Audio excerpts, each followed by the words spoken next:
Hello my dears, ഞാൻ ഇന്ന് നിങ്ങളുമായി ഷെയർ ചെയ്യാൻ പോകുന്ന കാര്യങ്ങൾ എങ്ങനെ നിങ്ങളുടെ പ്രണയം ശക്തമാക്കാം, അഫർമേഷൻസിലൂടെ എങ്ങനെ നിങ്ങളുടെ പ്രണയം ശക്തമാക്കാം എന്നുള്ളതാണ്.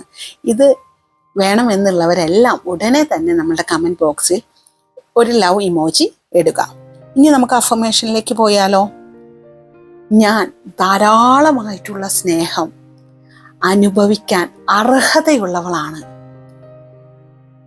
എന്നെ കാണുമ്പോൾ തന്നെ സ്നേഹവും അടുപ്പവും ആളുകളിൽ സ്വാഭാവികമായി ഉണരുന്നു. ഞാൻ പ്രണയത്തിൻ്റെ ശക്തമായ കാന്തമാണ്. എൻ്റെ എനർജി ശുദ്ധവും സ്നേഹപൂർണവും ആകർഷകവുമാണ്. ഞാൻ ആഗ്രഹിക്കുന്ന വ്യക്തിയിൽ നിന്നും എനിക്ക് അൺകണ്ടീഷണലി സ്നേഹം ലഭിച്ചുകൊണ്ടിരിക്കുന്നു. എൻ്റെ സ്പെഷ്യൽ പേഴ്സണിൽ നിന്ന് എല്ലാ വിധത്തിലുള്ള കെയറിങ്ങും ലവിങ്ങും എനിക്ക് എല്ലായ്പ്പോഴും അനുഭവിക്കാൻ പറ്റുന്നു. ഞാനും എൻ്റെ പാർട്ട്ണറുമായി വളരെ ഡീപ്പായിട്ടുള്ള ഒരു ആത്മബന്ധമാണുള്ളത്. ഇത്തരത്തിലുള്ള പവർഫുള്ളായിട്ടുള്ള അഫർമേഷൻസ് ആണ് നിങ്ങളുടെ സ്നേഹം ശക്തമാക്കാൻ നിങ്ങൾ ചെയ്യേണ്ടത്.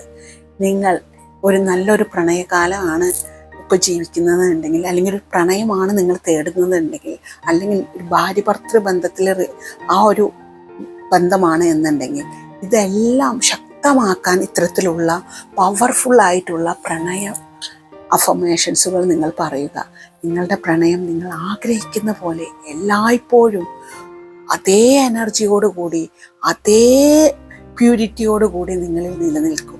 അപ്പം എൻ്റെ പ്രിയപ്പെട്ടവർ, പ്രണയം ശക്തമാക്കണമെന്ന് ആഗ്രഹിക്കുന്നവരെല്ലാം ഇത്തരത്തിലുള്ള അഫർമേഷൻസുകൾ ഉപയോഗിച്ച് നിങ്ങളുടെ പ്രണയം ശക്തമാക്കുക. നിങ്ങൾക്ക് റിലേഷൻഷിപ്പ് റിലേറ്റഡ് ആയിട്ട് എന്തെങ്കിലും പ്രശ്നങ്ങളോ കാര്യങ്ങളോ ഉണ്ടെങ്കിൽ നമ്മൾ റിലേഷൻഷിപ്പ് റീഡിങ്, അതുപോലെ തന്നെ ലവ് റീഡിങ് ചെയ്യുന്നുണ്ട്. ടാരറ്റ് കാർഡിലും ഒറക്കൽ കാർഡിലും എല്ലാം ചെയ്യുന്നുണ്ട്. താല്പര്യമുള്ളവർ നമ്മളുടെ വാട്സപ്പുമായി ബന്ധപ്പെടുക. അതുപോലെ തന്നെ മറ്റു തരത്തിലുള്ള ജ്യോതിഷപരമായിട്ട് വല്ല എന്തെങ്കിലും റിലേഷൻഷിപ്പിലുള്ള പ്രോബ്ലങ്ങൾ നോക്കണമെങ്കിലോ അല്ലെങ്കിൽ എന്തെങ്കിലും പരിഹാരങ്ങൾ ചെയ്യണമെങ്കിലോ നമ്മൾ അസ്ട്രോളജി, ന്യൂമറോളജി, സോഡിയാക്ക് വഴിയെല്ലാം ചെയ്യുന്നുണ്ട്. ആവശ്യമുള്ളവർ നമ്മുടെ വാട്സപ്പുമായി ബന്ധപ്പെടുക. ഇതിനൊരു ഫീസ് വരുന്നുണ്ട് കേട്ടോ. ഇത്തരത്തിലുള്ള കൂടുതലായിട്ടുള്ള കണ്ടന്റുകൾക്ക് നമ്മളുടെ ചാനൽ ഫോളോ ചെയ്യുക, ഷെയർ ചെയ്യുക, ലൈക്ക് ചെയ്യുക. God bless you all, my dears. I love you all.